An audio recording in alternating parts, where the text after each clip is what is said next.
Hi, and welcome to the Creating, Living, and Making podcast. I'm one of your hosts, Adam, and today I'm joined by Grant and Morley. Hey. Hello. What have you guys been up to last week?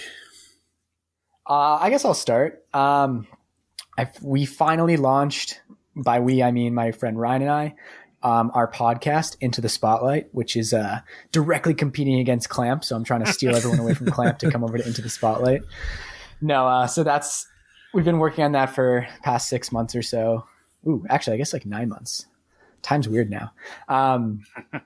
But we're really excited about that. We recorded an episode 0, and we have our first guest this weekend. It's about creativity, and really excited about it.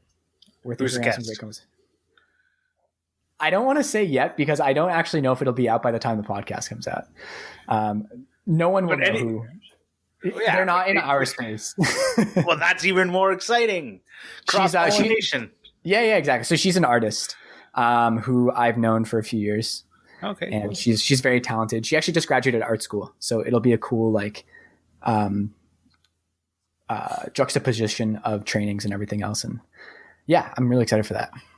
Cool. And what a time to graduate art school too, right? She presented her thesis over Zoom. Wow. Yeah, right. That's crazy.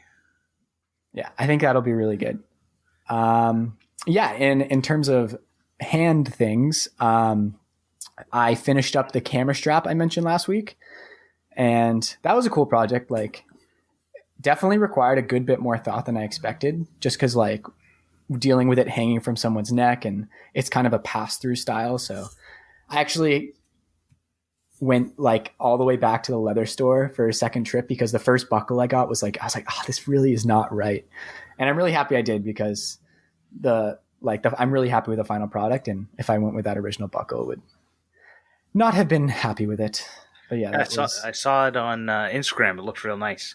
It made me wish that I had a camera worthy of a nice leather strap. But yeah, he just got a Leica M5, which I'm pretty sure are pretty expensive. They're like a rangefinder film camera. They're pretty swaggy. I don't think I looked hard enough because I saw that picture and thought it was a belt. Well, I first thought it was a belt too. We'll get some. What about you, Grant?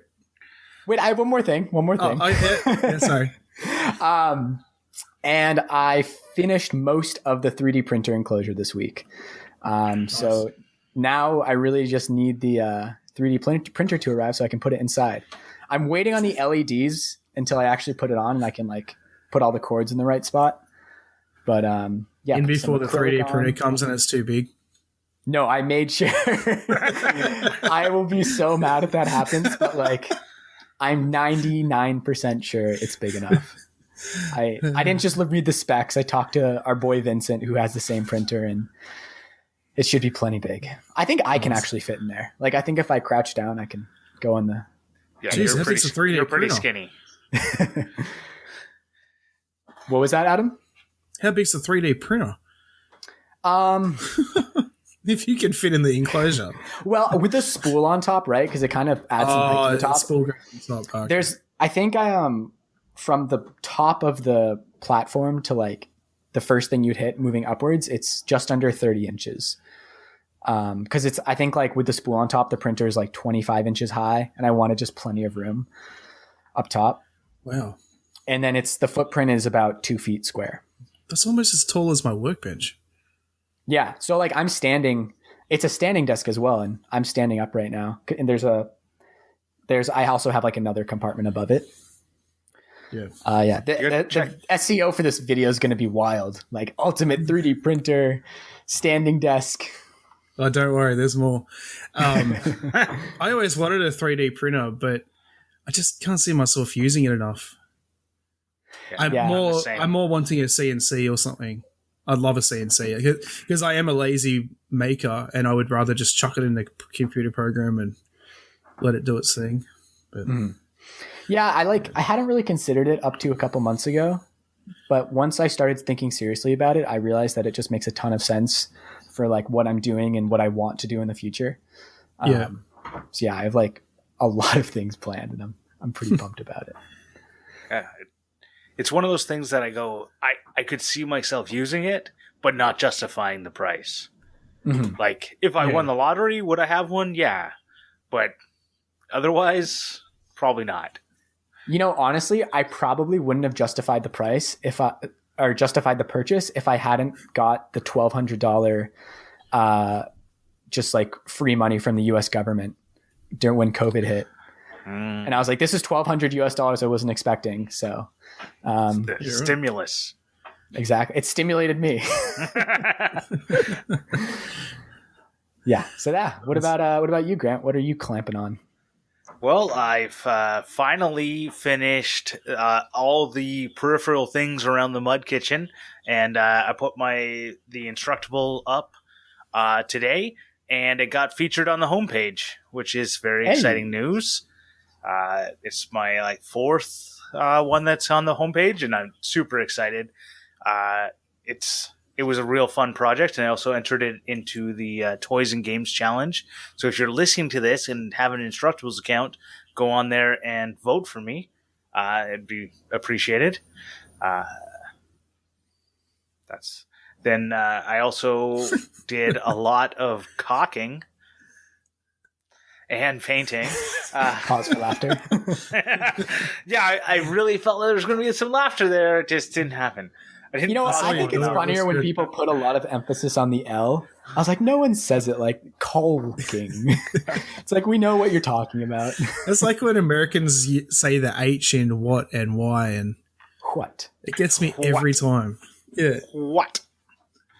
But yeah, so I finally finished my front entrance enhancements. And, did you put up the wood accents? Yeah. They're cool. Painted white.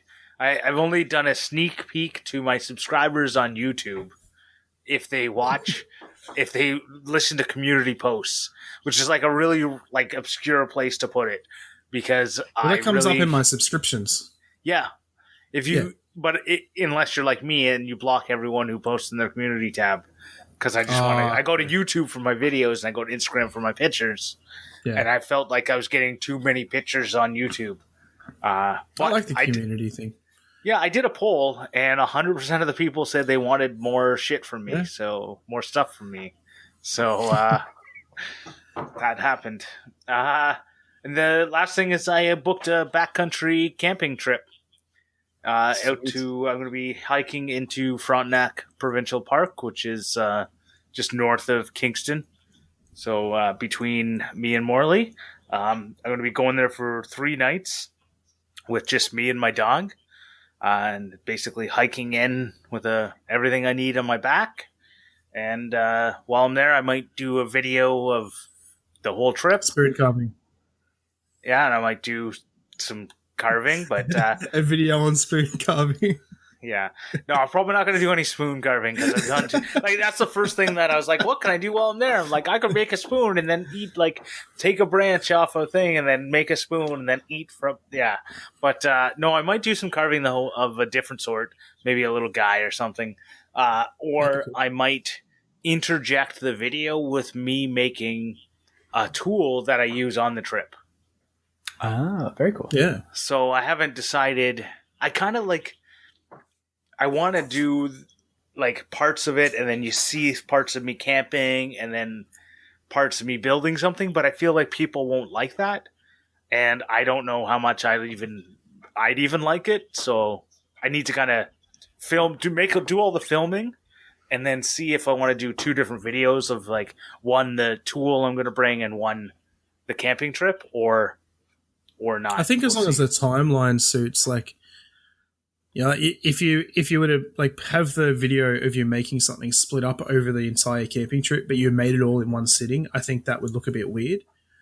But if you were to work on it for an hour or something, add that in, and then go do something else and come back and work on it some more, and then like I said, there's a bit of a gap, I think that would be...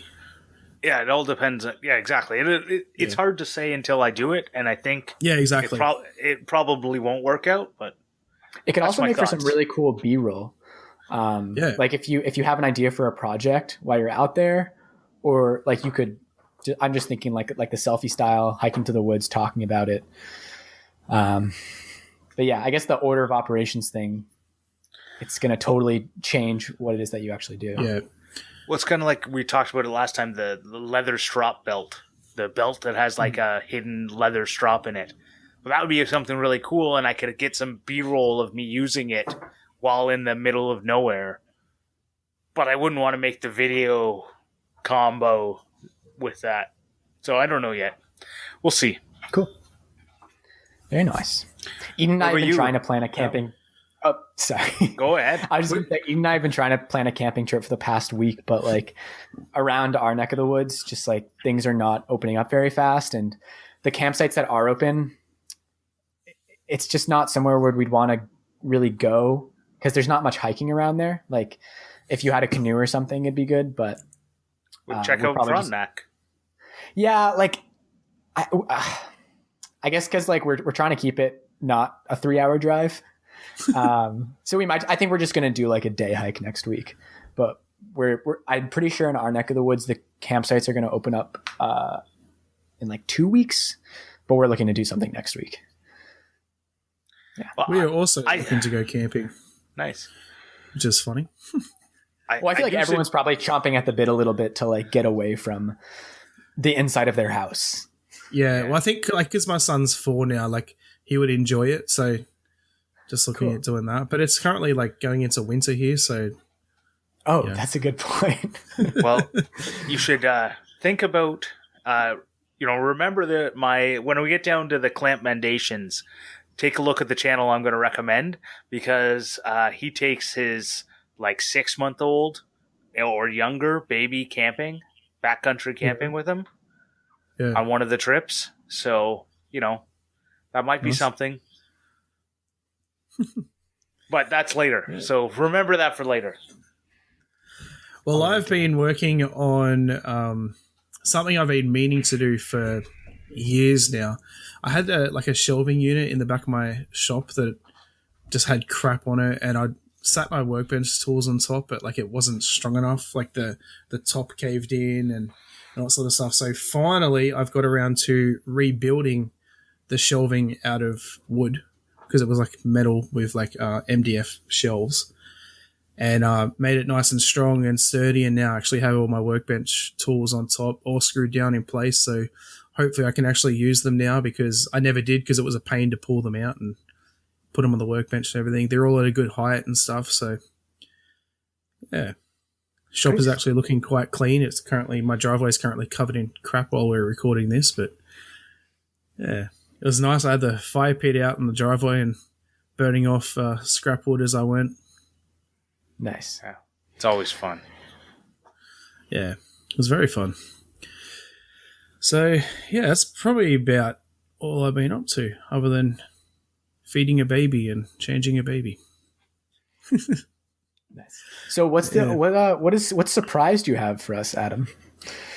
So, for those listening, normally when we record these, we have a subject in advance. We tell each other what it is. If you haven't picked up on it already, you may have noticed that each episode we swap who the host is. And normally we all know what the subject is in advance, and we can do a little bit of research. I know Grant loves to do his research on the subject. But I'm host this week, I said I'm not telling you what the subject is. And yeah, so I have been listening to Fools with Tools because you guys recommended them, and have been a bit obsessed. And one of the episodes they did, which surprisingly took a while, was talk about tools. So today we're going to talk about tools, but I have a few sub questions for it, and I have a little bit of ground rules with it. So I have 4 questions so far, and we might come up with some others.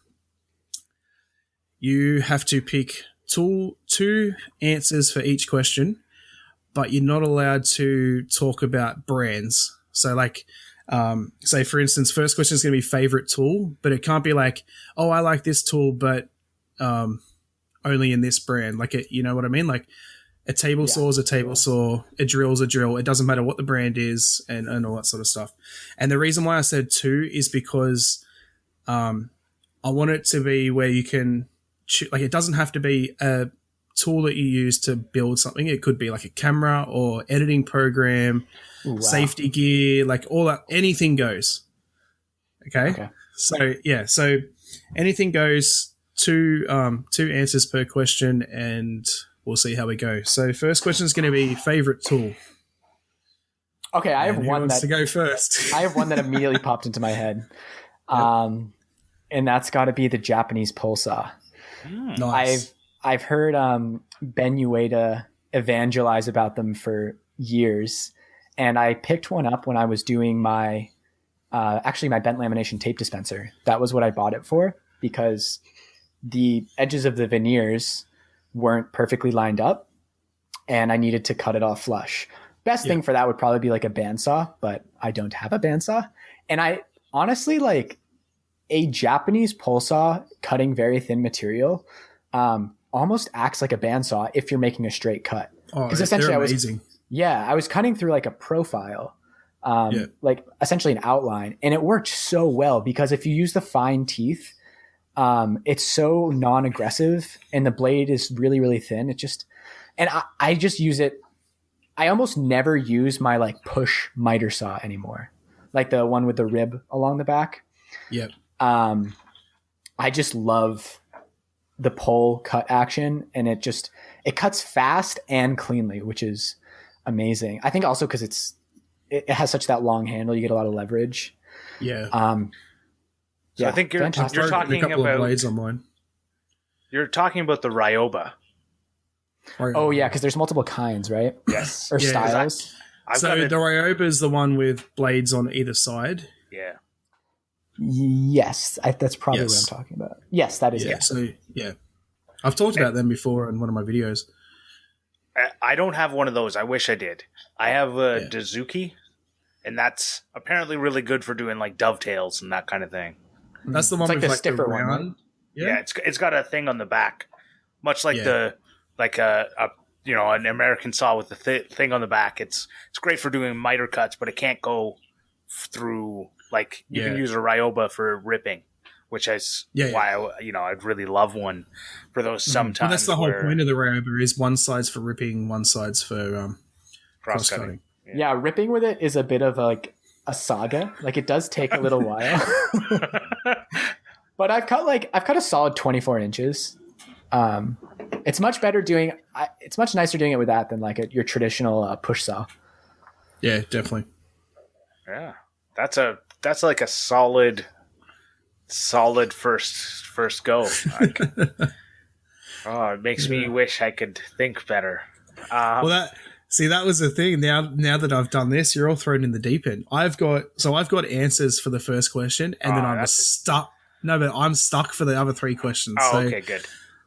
All right, well, why don't you give us one of yours, Adam? All right, so my number one for favorite tool is a brad nailer. I didn't have one for a very long time, and I always wanted one more just for like ease than anything else. So I mainly use my brad nailer for like holding two pieces of wood together until I can drill and screw it. Are you talking an electric brad nailer or a pneumatic one? Well, yeah, mine's electric. Like mine's a like a Ryobi one, but that is no brands. No. You can say what brand you have. I'm just saying you can't say, oh, my least favorite tool is a router that's built by this company because it doesn't work real well. Right. Gotcha. Yeah. No, yeah. So like, but then I use it for like when I was building the shelving that I just talked about before, to put the panels on the side, just put some glue around the outside, held them in place, brad nailed them, they're good to go. And I hate my brad nail. So good. I hate. Do you have a pneumatic one or electric? Pneumatic. And I think part of it is the fact that it's pneumatic, so then it's really annoying. You're pulling out another tool to go with your tool. That part's annoying. But I have other pneumatic stuff that I don't mind, so it's totally not that. But what I hate about it is no matter what I do, I either have to use a nail set to pound the nail in afterwards, or it leaves a pretty noticeable mark in the wood. Dang. So like worst of both worlds. Right. So it's either middle one or ground. the other. Yeah, I can't get it to sit perfectly on there. Maybe look at getting a pin nailer. I have a pin nailer. I don't mind that. Yeah. I like that. I also like that you can shoot it without having it hold up against stuff. So you can just shoot nails That everywhere. would have been a danger to your life. Oh, yeah, I can't do that. Mine's got safety systems for that. Oh yeah, and mine doesn't have a safety system. It's great. Oh, wow, okay. I love it. You can shoot from like across the room, and it sticks into the wood pretty good. So it's Wow. I'm just like looking around my workshop right now, and I'm like, oh, I have so many tools that I like, but which one am I going to choose? so, Yeah, wait it's so till- nice that you Wait till you have to are- come up with your least favorite. Well, that's easy for me. It's so Brunella. like Morley. I can see clamps in the background of Morley's. Thing, Yeah, like, same. right. So it's nice that you're like in your spot of creativity, whereas I have to try and imagine myself. But I'm being in my overwhelmed. garage. Same. I also have nothing near me. Yeah. So, Okay, I have another one. I feel like it's a cop out because I already chose something that cuts, but it's another thing that cuts. But you know what?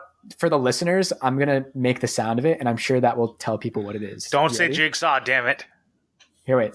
This is it. Oh. This guy. These utility knives. I bought one when I started working at the set building shop because everyone had one, and I was like, oh, I'll just use like my like Kershaw pocket knife or whatever. But these guys are so sharp, such a thin blade, and I love how you can just extend out like, I don't know, 3 inches of blade if you want. So for those who haven't guessed yet, it's like an Ulfa knife. Yeah, the Ulfa utility knives that have the snap off blades. And also like great for woodworking. If you need to just like shave off a sliver of wood to That's make what I something use with to sharpen my pencils. it. Yeah. They're just like in Good terms for of like marking something to, knives. yeah, something to have in your pocket, like an EDC shop item. I think definitely. it's the best. Yeah. See, I'm gonna have to. I don't like those knives. I don't know what it is about them, but if I ever go beyond one click of the thing, You I snap it. always snap them. Always, unless I'm cutting like inch thick or styrofoam, like the big like rigid foam. Otherwise, I always snap them. So you know why I actually bought one of these and just didn't use my knife is because we cut a lot of bubble wrap in the set shop, like when you wrap cabinets and things to go out. And it comes on these massive rolls that are like 4 feet wide. And if you try to take a knife and slice through it, like it doesn't work. You have to saw at it. You get this really ugly jagged cut. But because this is essentially a razor blade, it cuts through the bubble wrap so cleanly. I mean, honestly, probably a maker knife, like a utility knife blade, would do a very similar thing. I don't have one. I'm sure if I had a maker knife, I would love one. That's what I prefer. I saw you opening and closing it with one hand, and I'm surprised because I've tried a bunch of times and I feel like I'd never get it locked well enough. But yeah, I can see you, like no one can see this, but I can see you opening and closing it with one hand. And and I'm surprised because like I have a utility knife that has replaceable blades, and that's what I use for everything. And I like it because it has just like a flick open. Yeah. I've got like 4 of each. Yeah. I feel like these, like this is kind of like the Japanese pole saw equivalent of a utility knife because the blade, I'm pretty sure the blade's a little thinner. It feels a little flexible. Ooh, Grant just pulled out a big Hunting knife. That's not a knife. That's a knife. Exactly. So you played Knifey Spoony before. All right, so I guess both my favorite tools are sharp, pointy things, and that's just the way it's going to be. Well, if I had to go with the tool that I enjoy using the most, I'm going to have to say my bandsaw. I feel like like if I only had one tool, I would want it to be the bandsaw. It is so versatile. Okay, Jimmy DeResta. Yeah, I know. You know what? So I watched Jimmy DeResta's like bandsaw tips a long time ago, and because of that, I bought a vintage 1946, I think it is, Delta bandsaw. Because he was like, get a vintage Delta, they're the best. And it's awesome. But I think any bandsaw would be awesome, especially if I compare it to things like my jigsaw, which we'll talk about later when we talk about least favorite tools. Okay. I think bandsaws are a good one. Like heaps of people either love them or hate them. I used to have like a really cheap one and hated it, and then got a decent one and love it. So yeah, I've like I know a lot of people used a just hate them bandsaw in altogether. shop class. I've never like used it for my own stuff. I don't remember using it in shop class, but I remember seeing it in auto shop class, which didn't make any sense, but it was like a metal bandsaw. Yeah, what? Yeah, it's whatever. They had too much money. They had to spend it one year. I don't know. But I just that's if I only had one tool, that's the tool I would want. We had one in shop class, and I remember being in the office once, and someone came in. This hand with tape, and then this hand holding his finger. Oh no! Ooh. Yeah. The only From thing a I hate about bandsaw? bandsaws from a bandsaw, yeah, he wasn't paying attention. They're Too busy playing around undercover with his dangerous mates. because I think they're so Oh, quiet. yeah. People don't respect them enough. Like Yeah. table saws are so loud that I think it makes you a little more wary. Well, I remember hearing the story, and he obviously wasn't paying attention because he didn't even know. Was he also Someone high? said- Oh my gosh! No, but someone said to him, "You've cut your finger," and he's like, "What?" And then looked down and just screamed in pain. But like, because he obviously just wasn't paying attention, he didn't feel it. No, he was on drugs. There's no way you cut Well, your finger off and I'm not. Or in shock. Yeah, I don't know. The only thing I hate about bandsaws is replacing the blade. I don't I mind can that. never get them set right. Yeah, it's practice. After a little Yeah. bit, it's like I completely get where you're coming from. The first couple times I did it, I was like, "This is garbage. I hate it." But Yeah, just a little bit of practice. I watched a couple different YouTube videos, and there's one that's like the perfect setup for a blade. And I watched that, and I was like, "Wow, I can't." It's the guy. That video has like a lot of views, and the guy's channel has nothing else but that one video. Like it's Yeah. crazy. I remember the last time I used my bandsaw and the blade came off, and I'm like, "All right, you're dead to me now." Okay, what's your second favorite tool, Mac? Adam? So Do you use combiner I'm names, actually or you just call them Mackie? Yeah. So I'm actually going away from making tools and going towards PPE. So my second favorite tool is actually my Bluetooth headphones. Yeah, they're still called headphones, like earmuffs. Yeah. Yeah, so good. Like, pretty much can't hear anything. I actually was it yesterday? I think I used the drill for the first time without them for like since I ever bought them, and I was like, holy crap, drills are loud.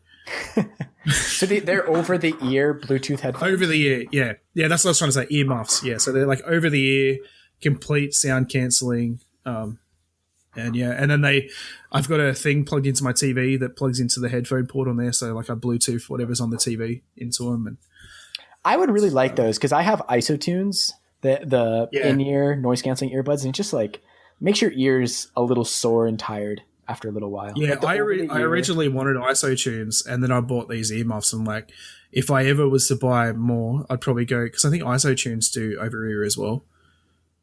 Oh But really? I'll definitely always go earmuffs again. Yeah. So I wear the ones that I'm wearing now for the most part, but they're not Yeah. noise canceling. So Yeah. I just turn the volume off louder. Well, I used to use like my the headphones I'm wearing, which are the ones that just come with my phone, like the in ears. Yeah. And same thing. I was like, oh, what do I need to buy hearing protection for? Like these are fine.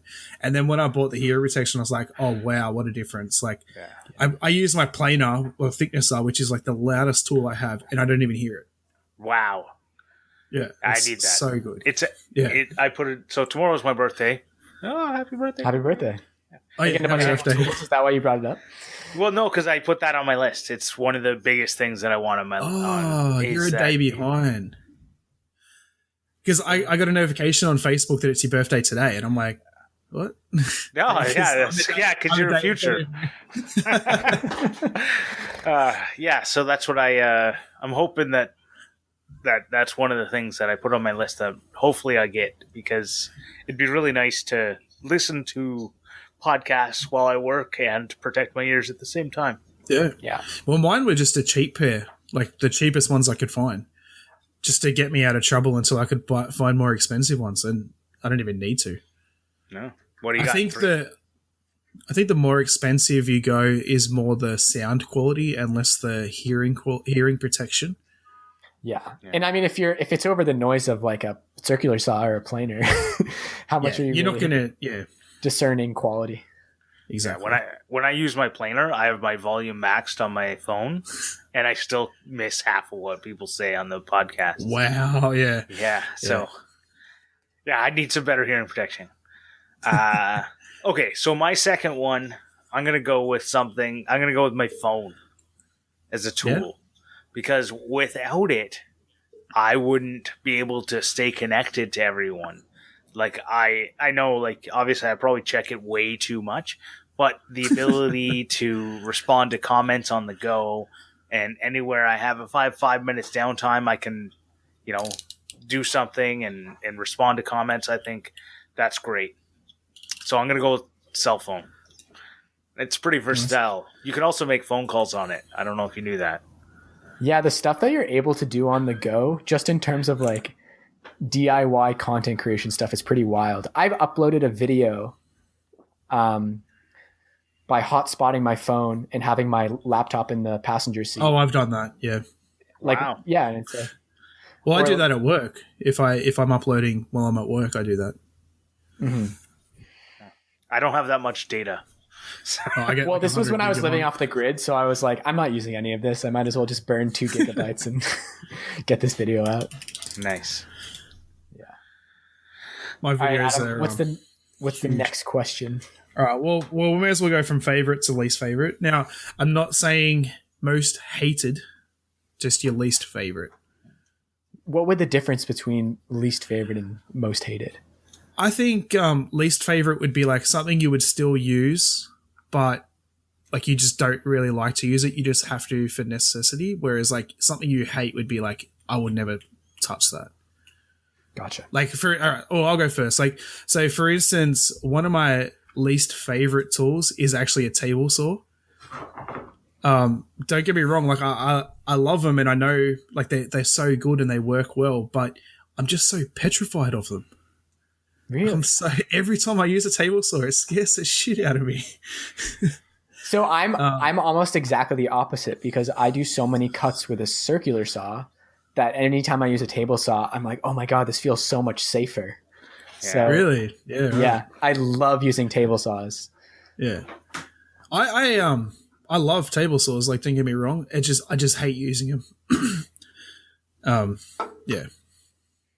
So if you couldn't get it from what I just said, my least favorite tool is my old crappy Circular saw. Ryobi circular saw. I'm like, the next big tool purchase I'm going to get, I think it's going to be one of like the brushless, cordless circular saws. Or a track saw, honestly. But it's I'd like like a track saw. it's it works, and it's probably 20 years old. Like, it was one of the first tools my dad gave to me when I was like started setting up my own shop. But the bottom plate is bent. All right, the cat just went inside the 3D printer enclosure. The bottom plate is like a little bent because it's that thin bent sheet metal. Yeah.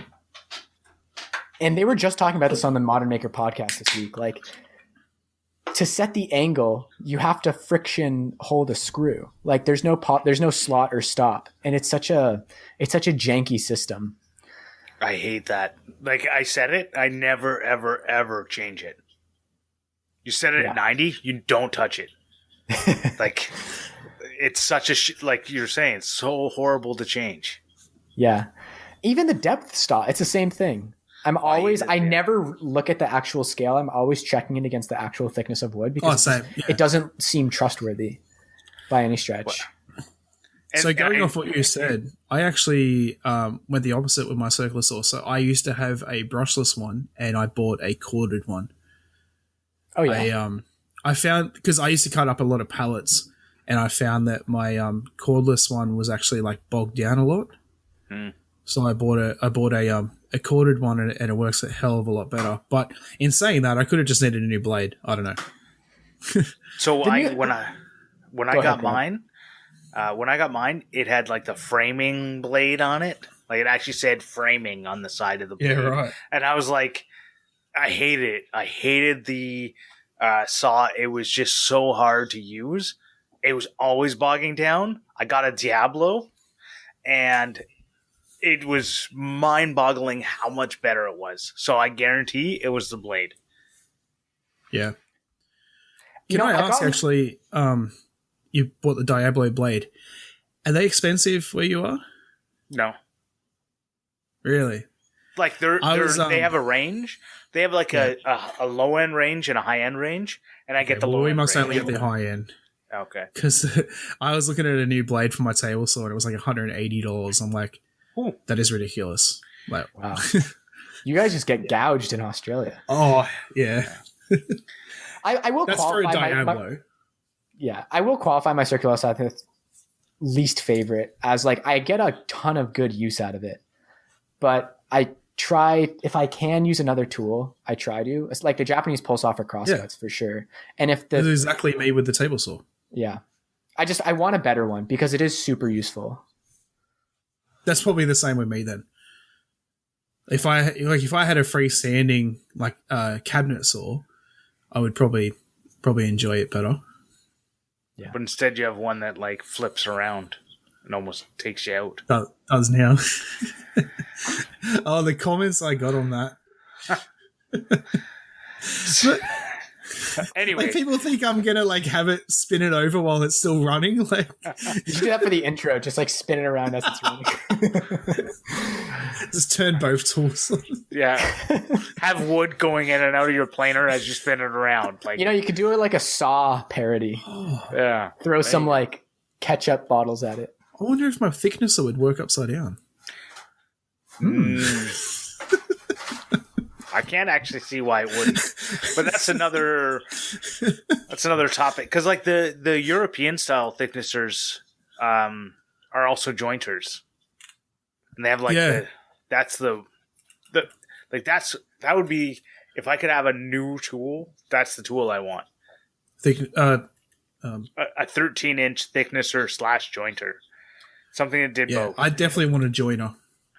Yeah, so we'll go with my least favorite tool that I own is, I'll say both of them. It's the jointer and the jigsaw. So it's probably the jointer is guaranteed, is because the one I have is very, very temperamental and hard to set up. Yeah. And so it just makes my life like difficult anytime I try and use it. So if I can get away with it, I try and use other methods, but I'm sure if I just like spent more time setting it up or something, then it would be great. But the jigsaws just suck. They just totally suck. Everything about them sucks. I know Morley loves them, but anything thicker than like 6 mil, jigsaws suck. Yeah, here's the thing like with the jigsaw, quarter inch in English. I feel like the jigsaw is a very empowering tool, and I feel like I grew up when I was making janky stuff with my friends, and people were like, "Oh, like, yeah, like jigsaw, you can't cut out anything accurate." But what I found is like if you are really careful and slow, like you can get really accurate results. It's just you have to pay a lot of attention, and like it's not. The blade just looks like this all the time. I don't understand. That's also true. I don't think I've ever made a straight, like a flat cut, like a 90 with a jigsaw. Yeah, a 90 with a jigsaw. I think a jigsaw is mainly used for like rough cutting, and then you got to clean it up. Mm-hmm. But that just says more work to me. I would love to replace my jigsaw with a bandsaw. It's just not happening anytime soon. Well, the jigsaw doesn't replace a bandsaw. What you need to replace it with is a scroll saw. Oh, yeah. And a bandsaw.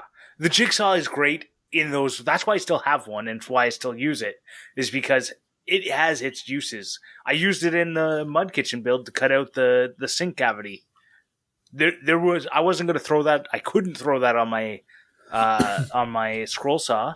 I needed to use a jigsaw. There's no other way. Yeah. Yeah, right? exactly. It has its uses.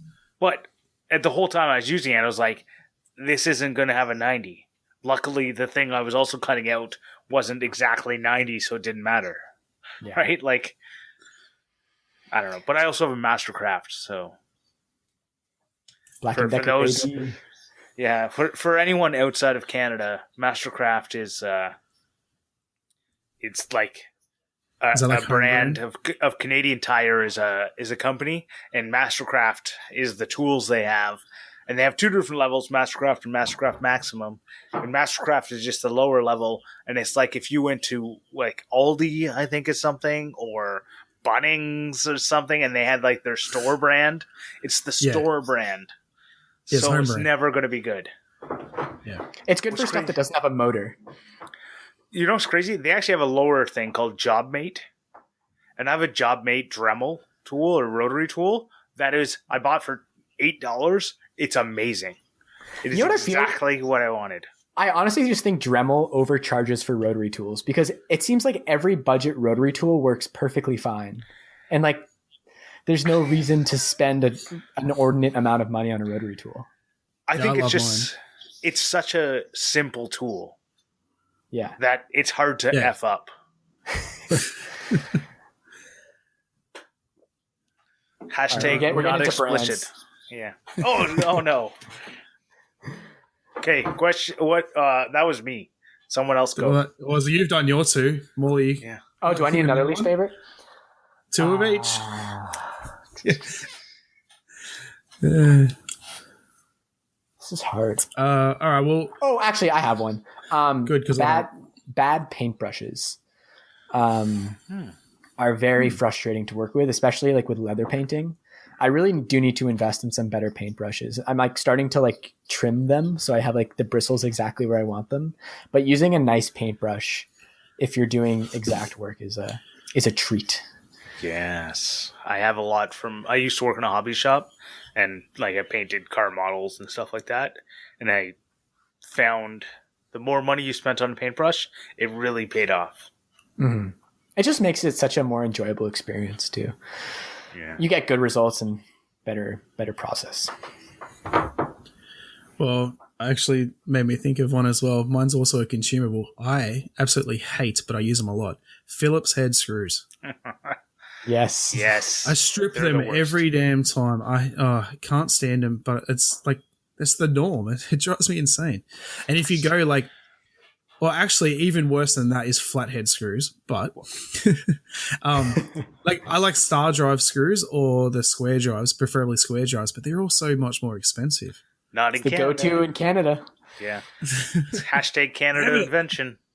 So I have been using the Robertson square head screws for like basically the last 2 years, and I just got some Phillips head screws last week for the 3D printer enclosure because I wanted black screws, and the drywall screws are black, and they didn't need to be very strong, so I was like, okay, I'll just get these.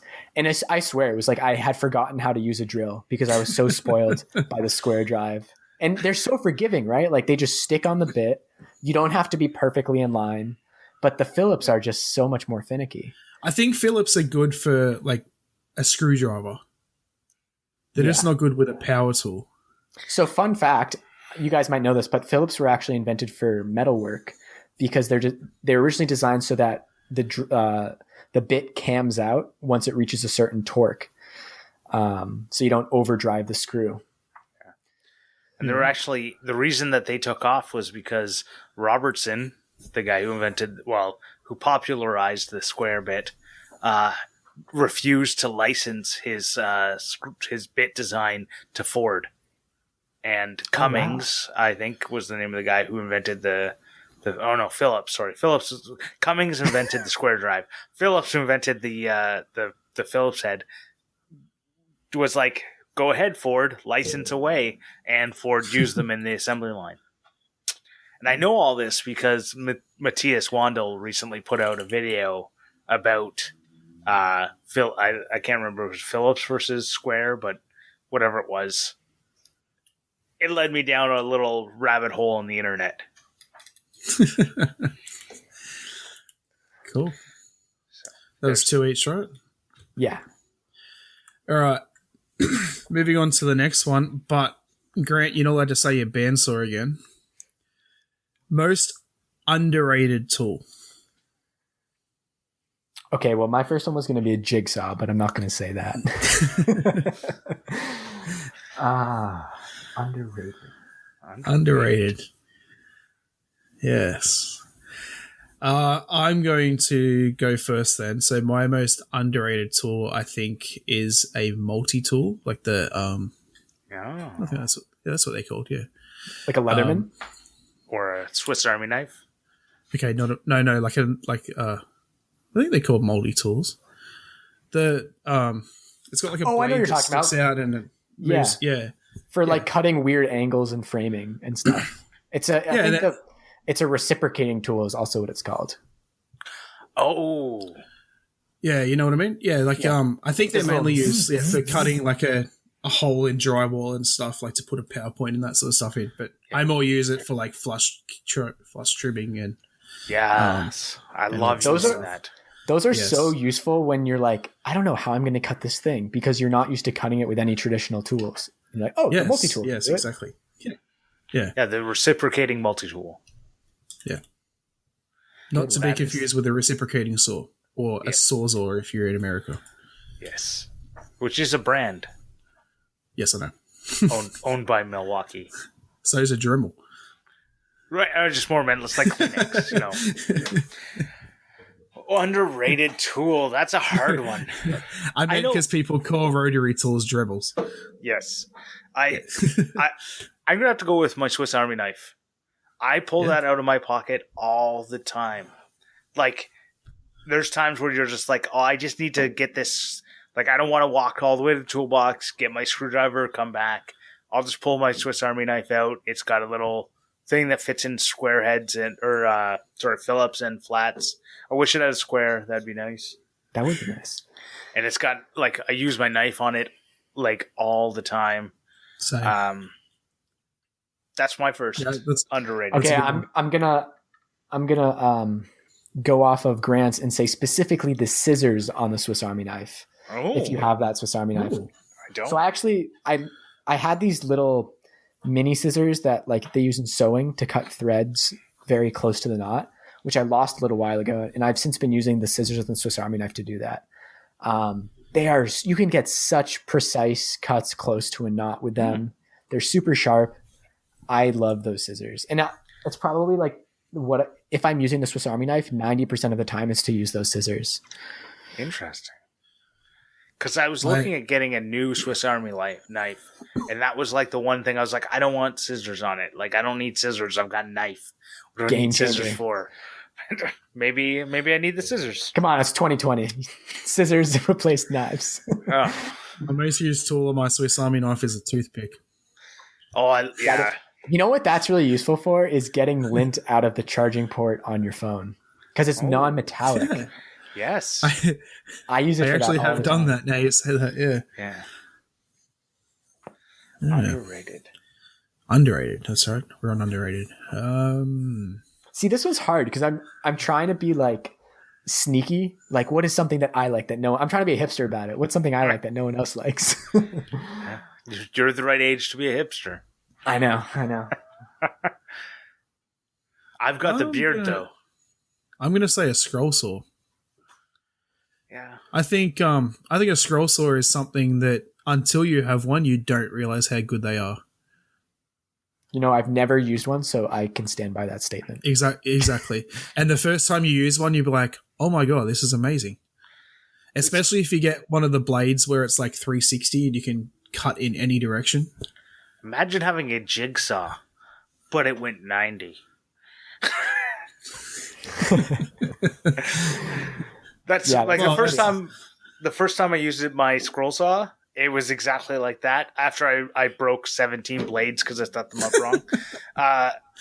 Once I figured that out, I was like, wow, it is so awesome to have. So when you guys are using a scroll saw, are you using it for like detailed inlay work or cutting out specific shapes? Mine's more detailed work. Okay. I would more use it for like cutting inside of something.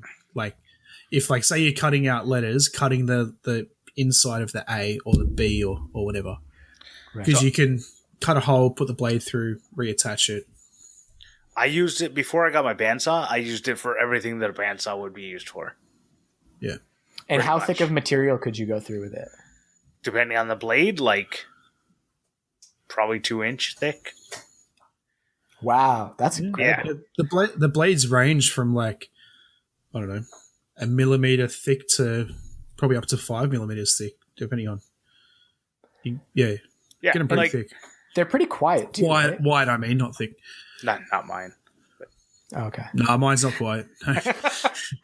Well, they're like quiet compared to like a table saw. They're way quieter than a table saw. But Probably halfway between like a table saw and a jigsaw. Huh. Okay. Yeah. I have a much more romantic view of a scroll saw, just a low hum, I guess. well, they're like the nice ones, like everything. Like the more money you spend, the quieter stuff is. Fair. Yeah. I have my second one. Okay, go. Pretty sure this episode's already explicit. So No, it's not. It isn't. I haven't said any. Fuck, it is now. Oh no!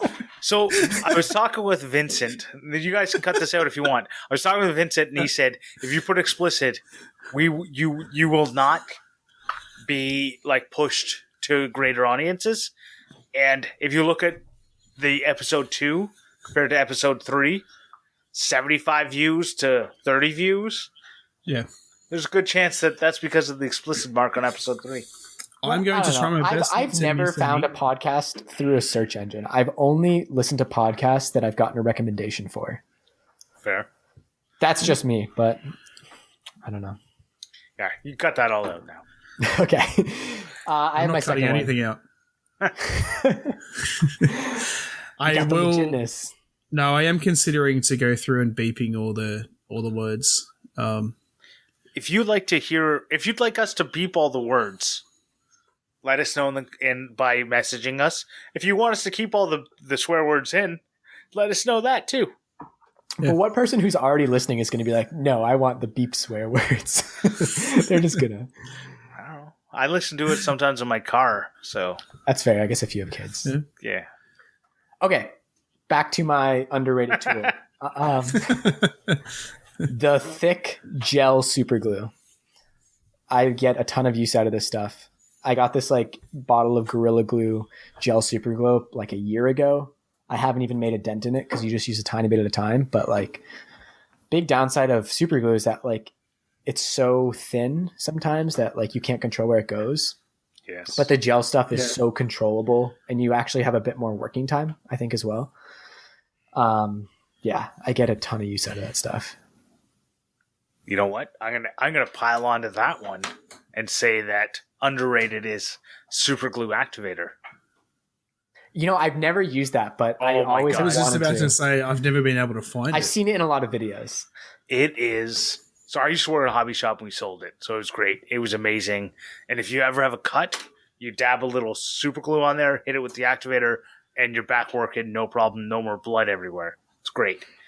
So top tip to borrow off another podcast segment. Anyways, I love the activator. Like, it's so nice to...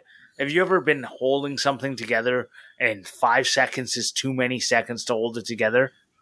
Well, activator makes it down to 2. And it also it stinks with super glue that you don't really know when it's set. Like you can only really test it. I feel like it varies so much depending on the material and how flush they really are together. Right, and the activator pretty much makes it instant. Like you're talking like under a second from when you spray it to when it's completely set. Wow. To the point where you can let go, at least. Cool. So you got to get some of that, and you too, Adam. I got to find some. Probably have to buy it on Amazon or something. Check out Starbond. They're sponsoring lots of makers now. Not me or Morley or you, but I'm sure someone. It'll still be $120 in Australia. Yeah. plus shipping.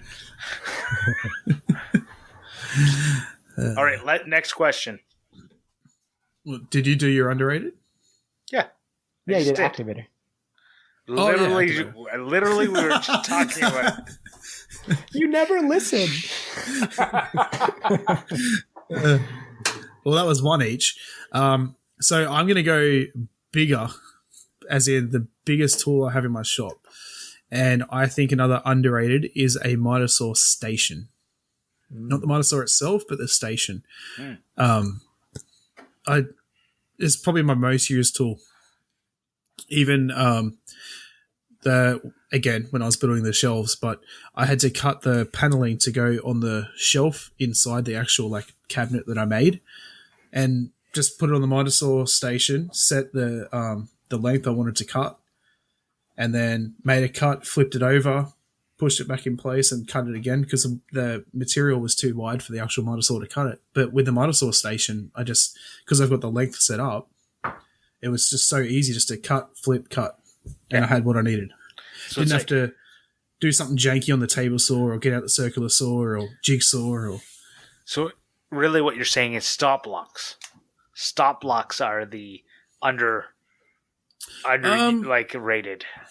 Being able to stop the whole thing is a unit. No, the whole thing is a unit though, because like having the extra table on either side to support the material. I remember before I had a miter saw station, like trying to prop stuff up underneath like a 2x4 to try and cut it. And it's so nice just to walk up, cut it, walk away. Don't have to worry.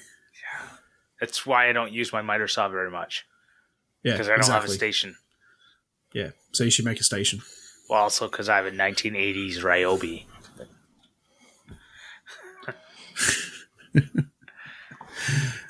I'm pretty sure I did too. Like I can't.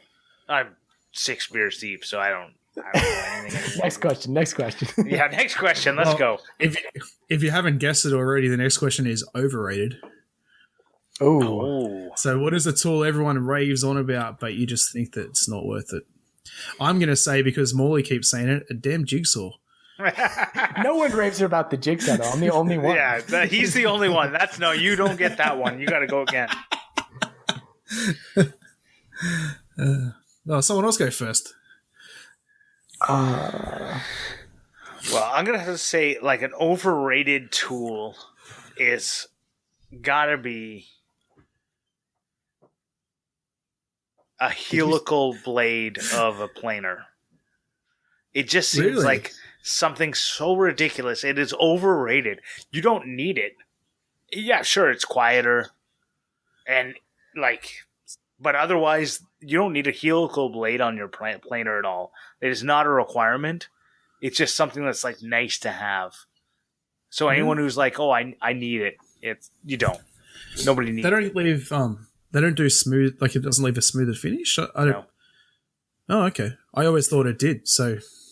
It's what's nice about it is you can change a single blade. So it's got 300 blades. Probably not 300. Depends on how big it is. Yeah. But it's got a lot of small blades. So if you get a chip in one small blade, you can change out that one blade. Right. So if your thicknesser ever leaves a little bit. Yeah, mine does. So you can shift your blades. Yeah. A little bit. But with a helical one, you can change out that one blade. But it's overrated. You don't need it. Yeah. Well, that's a good one. But it's quieter. So I want one. I want it, but it's overrated. Yeah. Man, I'm really thinking. This is hard. That was a point. Do you have Adam? What is yours? I need some time filled. I don't really have one either. No, that's what I said to you. I only had an answer for the first question, and then I was stuck. Blade guards. Blade guards are overrated on a table saw. Because the ones like the clear plastic ones. Yes. Oh yeah. Yeah, because they just... I took mine off when I first bought it. I've never put it back on. Everyone takes them off. They get in the way all the time. If you don't have them, everyone on YouTube says, why aren't you being safe? And you go, well, because it's really annoying to use.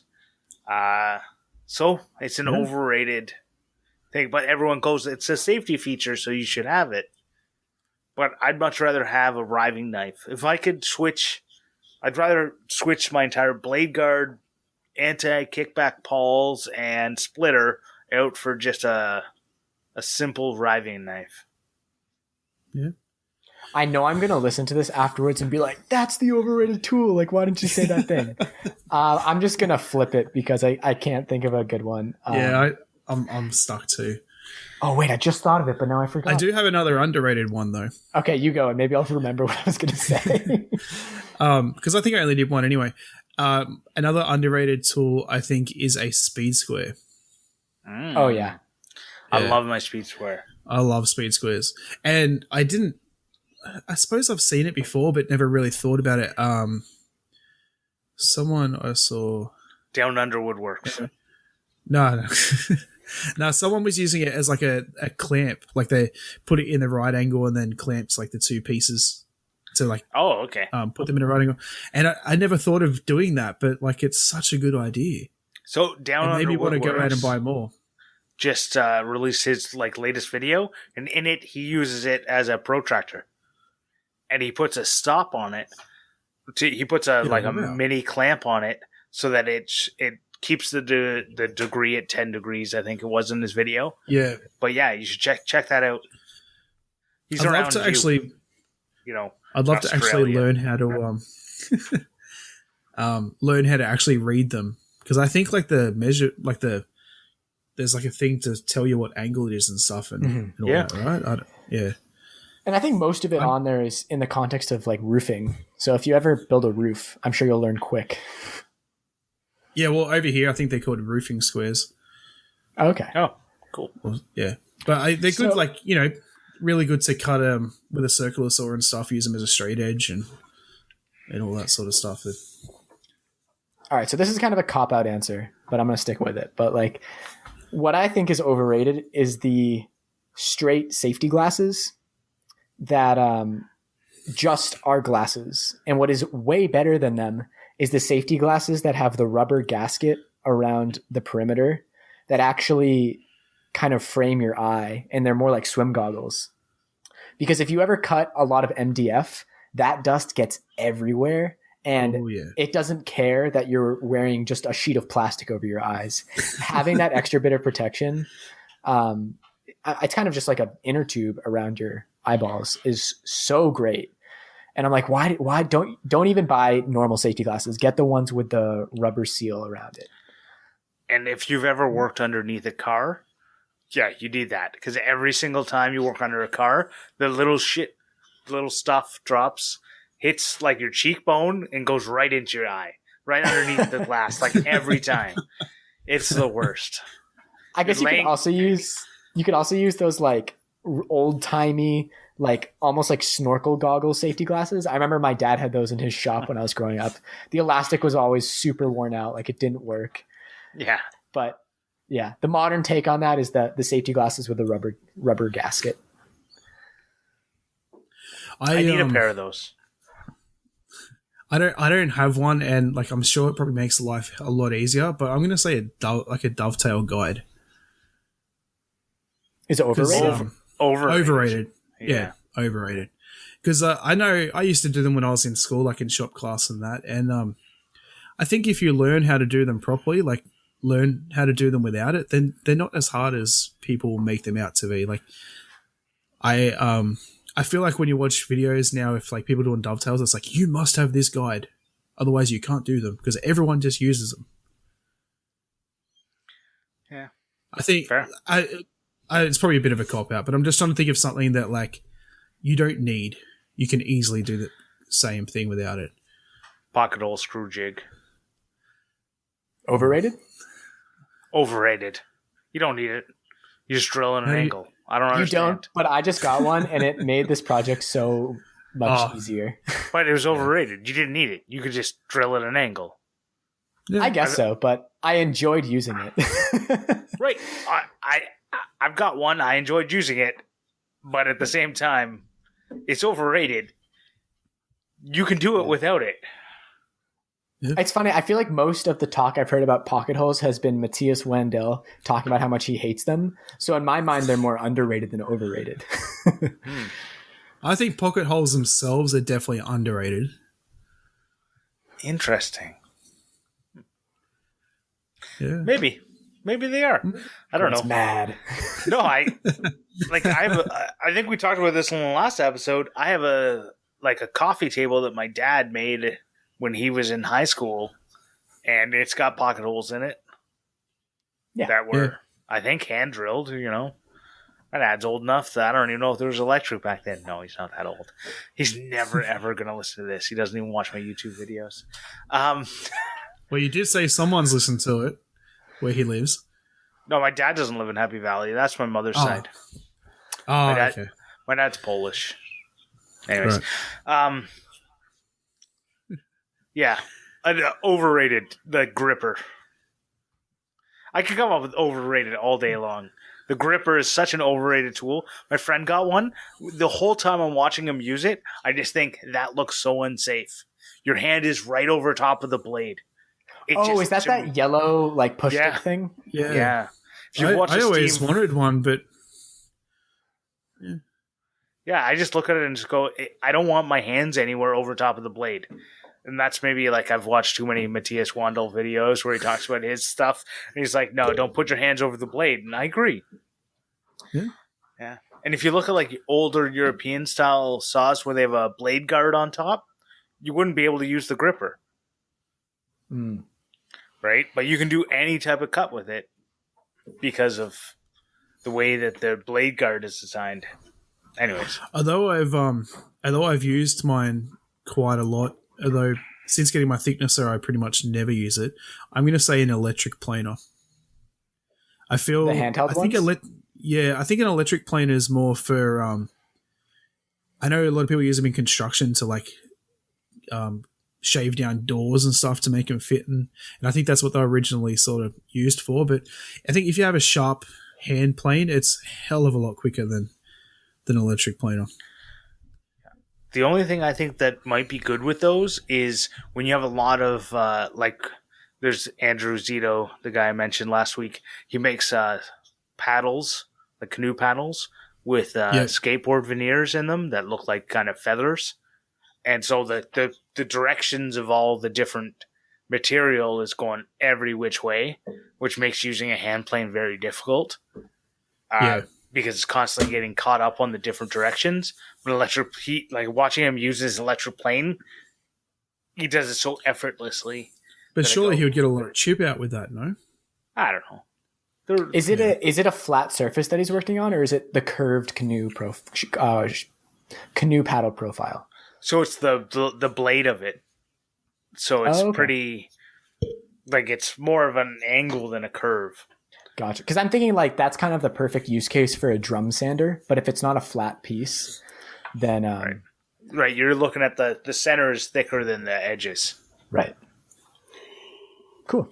But I agree. If you could get a drum sander there, that would be perfect. But yeah. Oh wow. Okay. Well, we're actually over an hour, which I was kind of expecting. So we'll move on to our Clampmendations. Sounds good.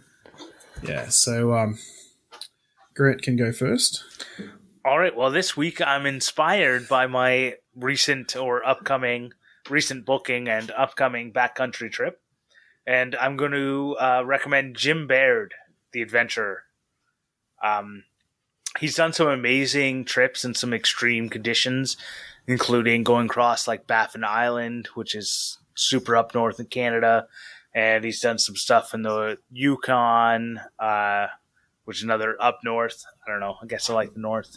And he also has he's in northern Ontario and he's joined by his family often, his wife Tori and his kid Wesley.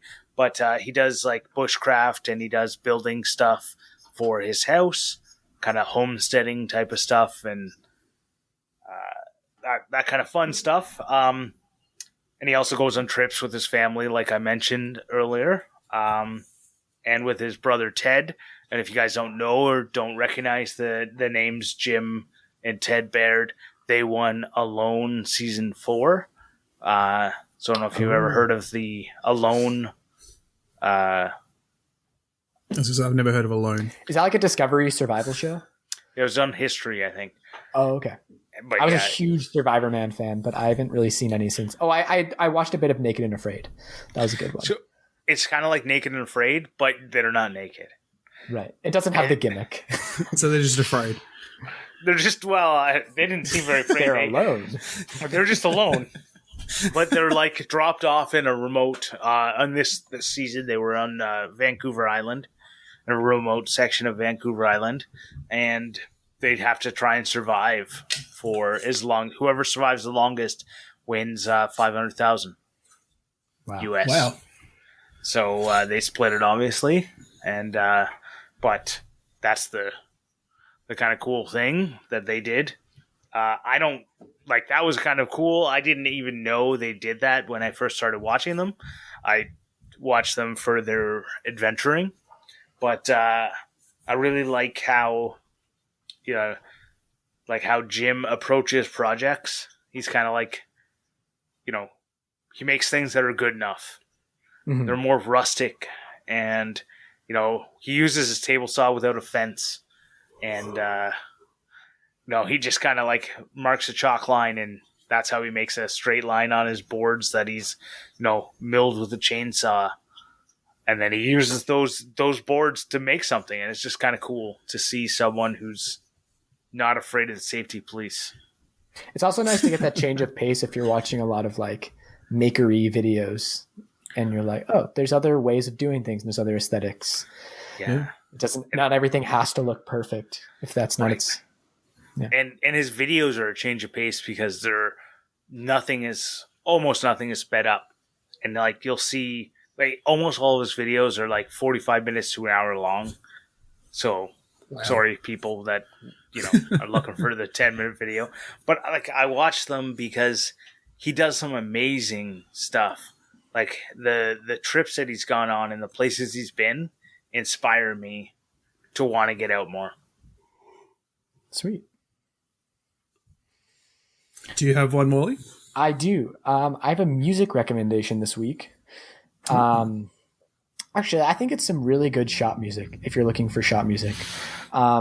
It's the producer and rapper Madlib. He's done a lot of collaborations with MF Doom and Freddie Gibbs, if anyone knows who those people are. Really cool stuff.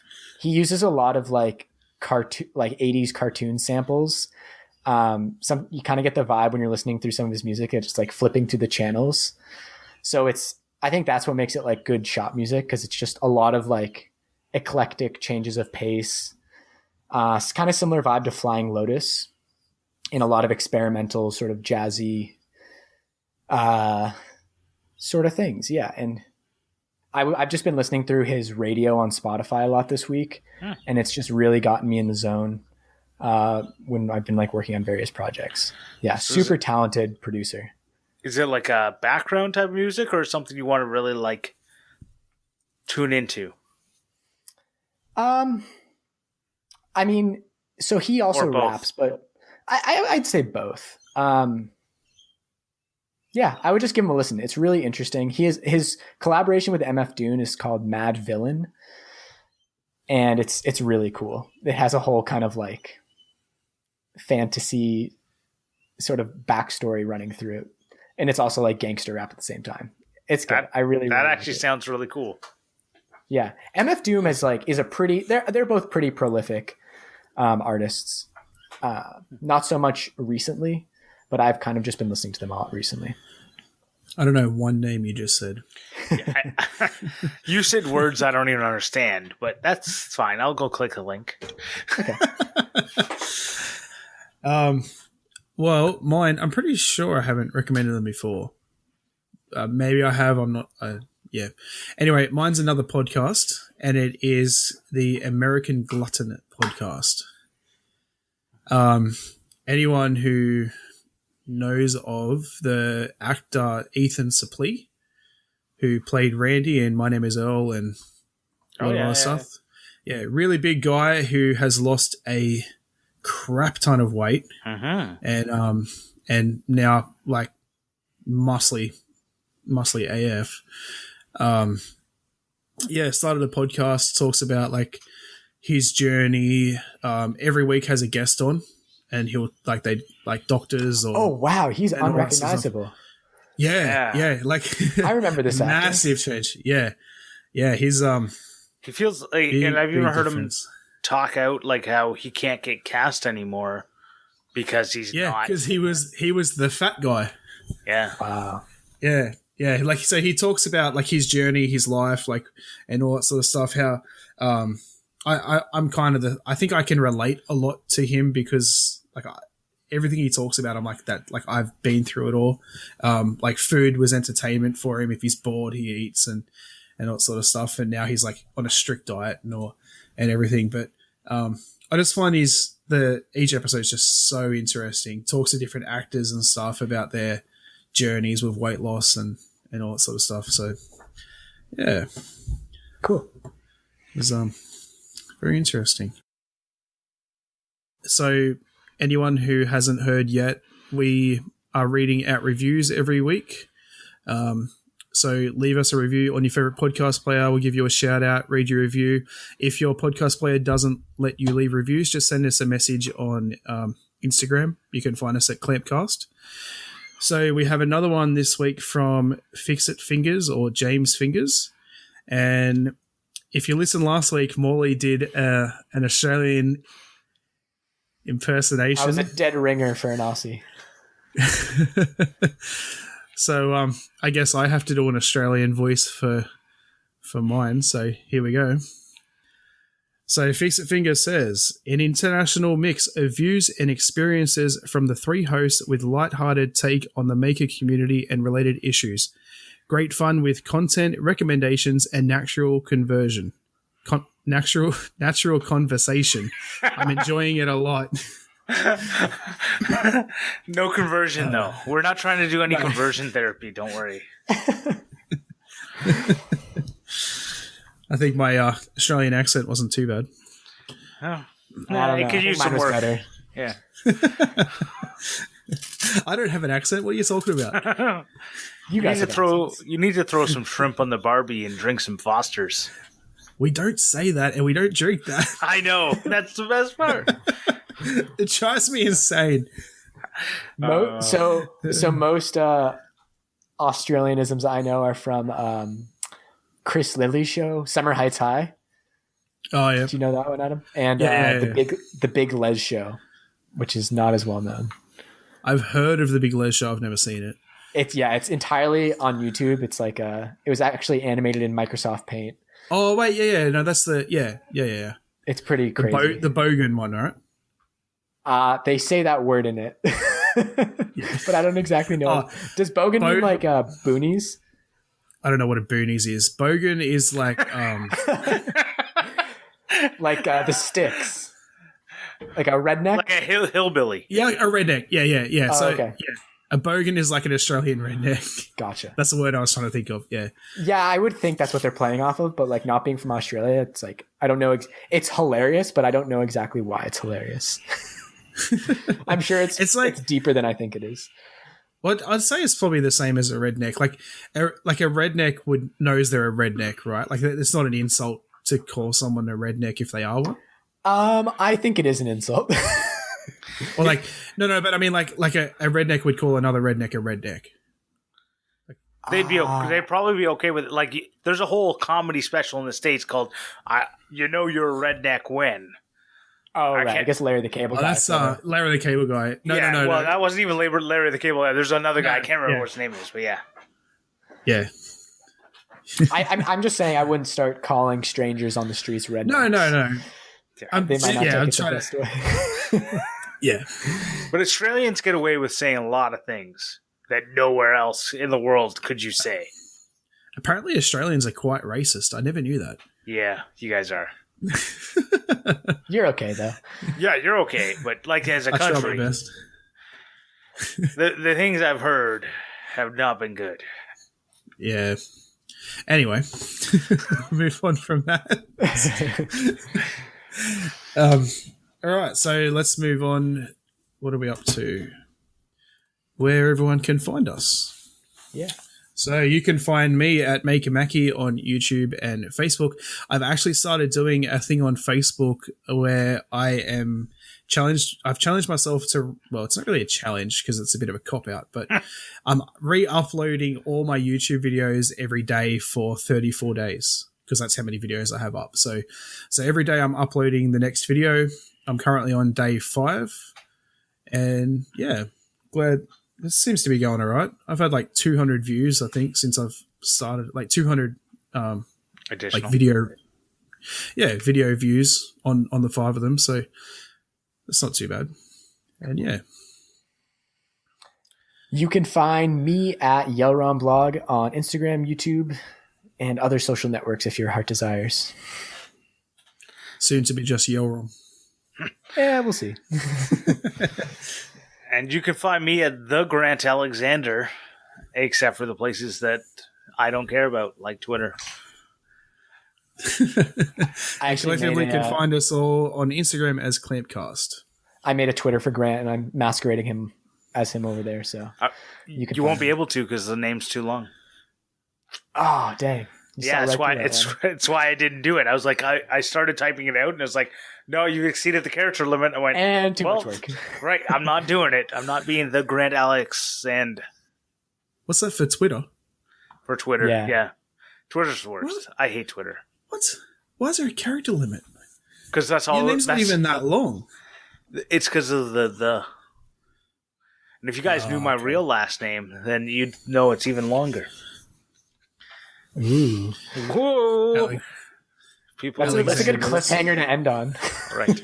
No one's going to find it out because it's secret. All right. Well, unless they're an investigator. Which I am. Wait. That was my point. Wait a second. I know it. I found it out. All right, guys. Okay, this has been a long episode. We're all losing our minds. Yeah. This has been great. Yeah. It has been great. Well, so leave us a review and make sure you share the podcast, get our name out there so more people can enjoy it. For sure. All right, and guys. We'll talk to you next week. Yeah. Talk to you next week. Talk to you next week. Bye. No. Bye.